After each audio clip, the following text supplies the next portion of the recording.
Салам достор, биздин компьютердик борбордун каналына куш келипсиздер. Бүгүн биз сиздер менен кыргызча текстти тергенде өзүңүздөр көрүп тургандай бул жерде ө тамгабыз ажыратуу белгисинде ü тамгабыз ё болуп, андан кийин ң тамгабыз болсо слеш болуп өзгөргөн. Мына бул жерде жаңы дегенди слеш болгон. А бул жерде болсо өзү деген сөз.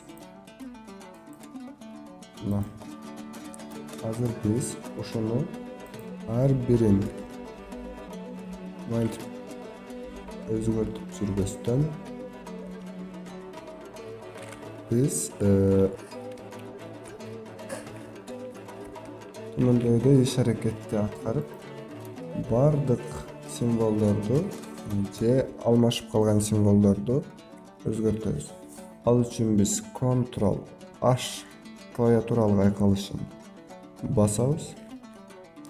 Ctrl+H клавиатуралык айкалышын басканда төмөндөгүдөй терезече пайда болот. Бул жерге биз кайсы тамганы алмаштыргыбыз келсе, ошону жазабыз.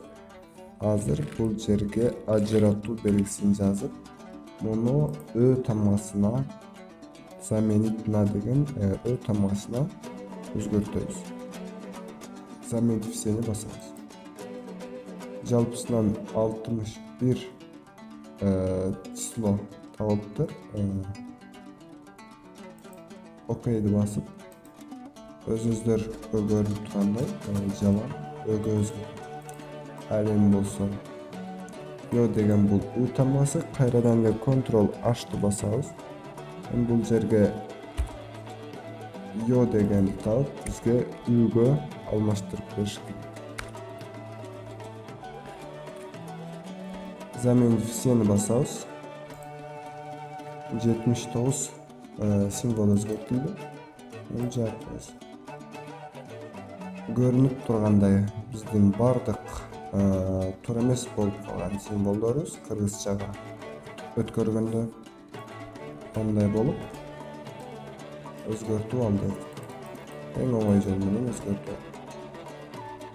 Эми бул жерде ң тамгасы калган.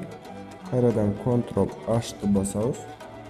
Бул жерге слешти жазып туруп, ң тамгасына өзгөртөбүз. Заменить всени басабыз. Бир гана символ бар экен, окейди басабыз. Негизинен биздин текстибиз даяр. Мындан кийин биз ар бирин өзгөртүп кыйналбайбыз. Болгону Ctrl+H клавиатуралык айкалышын басып, биз ойлогон нерсеге бат эле жетсек болот. Көңүл бургандарыңыздар үчүн чоң рахмат. Көрүшкөнчө.